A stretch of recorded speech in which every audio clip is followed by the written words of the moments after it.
அங்க போய் நமஸ்காரம் பண்ணி எந்திரிச்சா அந்த முகவிலாசத்தை தான் பார்த்துட்டு இருக்கா. அதுதான் பிராணன் அப்படின்னு வச்சுட்டு இருக்கா. வேற எதுவுமே அவளுக்கு இல்ல. அதையும் அவள்கிட்ட இருந்து நீ பறிக்கணும்னு நினைக்கிறியே, இது நியாயமா அப்படின்னு கேட்கிற.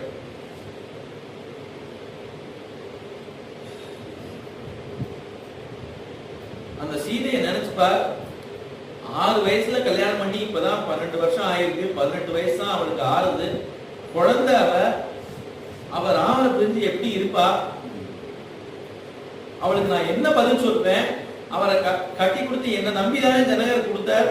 அந்த ஜனகருக்கு நான் என்ன பதில் சொல்வேன்? அப்படியெல்லாம் கேட்கிற தசரதர். இன்னும் நீ உன் பிள்ளைய புரிஞ்சுக்கல.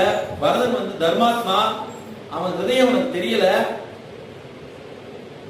ராமனுக்கு நீ ஒரு துரோகம் பண்ணி ராஜ்யத்தை அவன்கிட்ட வாங்கி கொடுத்தா அவன் ஏத்துப்பான்னு நினைக்கிறியா? நீ நிச்சயமா ஏத்துக்க மாட்டான்.